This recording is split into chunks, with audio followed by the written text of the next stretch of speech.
ভারতের সৈন্য সহযোগীর আকাশে ঢুকলো চীন, কিন্তু তখনই একটা আদেশ থেকে হয়ে গেল গেম ওভার। আমেরিকার আকাশে চীন খেলছিল গেম, কিন্তু আমেরিকান সেনারা করে দিল সমস্ত ষড়যন্ত্র ফেল। আমেরিকা চীনের ওই বেলুনকে ফাটিয়ে দেয়, যেটা ব্যবহার করে চীন হাতিয়ে নিত সমস্ত তথ্য। গত কিছু দিন ধরে আমেরিকার আকাশে দেখতে পাওয়া চীনের স্পাই বেলুনকে শুট করে নিচে নামানো হয়। রাষ্ট্রপতি জো বাইডেনের আদেশের পর এই অ্যাকশন নেওয়া হয়। যখনই সমুদ্রের ওপরে এই বেলুন পৌঁছায় তখনই শুট করা হয়। এখন সেই বেলুনের টুকরো টুকরো অংশগুলো মানে বজ্র পদার্থ কালেক্ট করার জন্য টিম পাঠানো হচ্ছে। নিউজ এজেন্সি এপি অনুযায়ী এই বেলুনকে নষ্ট করার আগে 3টে এয়ারপোর্ট বন্ধ করে দেওয়া হয়েছিল, আর এয়ার স্পেসও বন্ধ ছিল। তারপর আমেরিকান সেনার বিমান আটলান্টিক মহাসাগরের ওপর ওই স্পাই বেলুনকে শুট করে নষ্ট করেছে। রাষ্ট্রপতি জো বাইডেন বলেন, ওনার তরফ থেকে এই সপ্তাহের শুরুতে ওই বেলুনকে ধ্বংস করার আদেশ দেওয়া হয়েছিল। শুধু অপেক্ষা করা হচ্ছিল এই বেলুন কখন সমুদ্রের ওপরে আসবে। যখনই সেটা সাগরের ওপর প্রবেশ করে তখনই আমেরিকান বিমান সেটাকে শুট করে। 3 দিন ধরে এই স্পাই বেলুনকে আমেরিকার এয়ার স্পেসে দেখা যাচ্ছিল। আমেরিকান সেনা দ্বারা ওই বেলুনের গতিবিধির ওপর ভালোভাবে নজর রাখা হয়েছিল। রাষ্ট্রপতি জো বাইডেনের ওপরও চাপ ছিল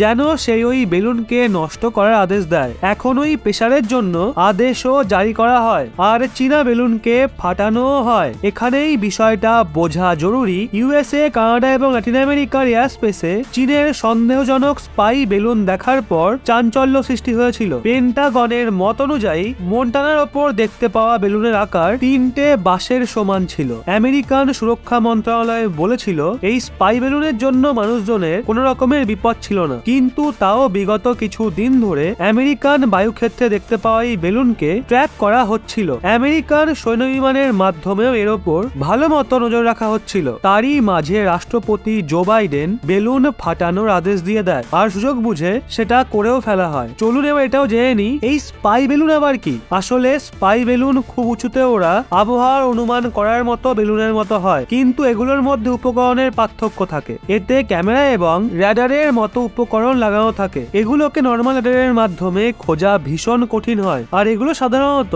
80,000 থেকে 1,20,000 ফিট উচ্চতায় ওড়ে। অত উচ্চতায় কোনো বিমান যায় না। আমেরিকাও তার শত্রুদের ওপর নজর রাখার জন্য এমন বেলুনের ব্যবহার করে। যদিও বড় কথা এটাও, যেই মন্টানা এরিয়াতে ওই স্পাই বেলুন উঠছিল ওখানে আমেরিকার একটা নিউক্লিয়ার মিসাইল ক্ষেত্র রয়েছে। আমেরিকান সেনার সন্দেহ ছিল ওই স্পাই বেলুন ওই সংবেদনশীল এলাকার ওপর দিয়ে যাবে আর অনেক উল্লেখযোগ্য তথ্য চীনকে পাঠাবে। কিন্তু যেহেতু এই বেলুনের আকার অনেক বড় ছিল, বর্জ্য পদার্থ নিচে পড়ারও একটা ভয় ছিল, এর জন্য সিদ্ধান্ত নিতে একটু দেরি হয়। কিন্তু সময় মতো রাষ্ট্রপতি গ্রিন সিগন্যাল দিয়ে দেন, আর একটা নিশ্চিত রণনীতির মাধ্যমে সমুদ্রে ওই বেলুনকে শুট করে ফেলা হয় যাতে বর্জ্য পদার্থ লোকালয়ে না পড়ে। তো বন্ধুরা, এবার আপনারাই বলুন, চীনকে কি বিশ্বাস করা যায়? কে বলতে পারে কখন ভারতের আকাশে এরকম বেলুন পাঠিয়ে দেবে তথ্য জোগাড় করার জন্য?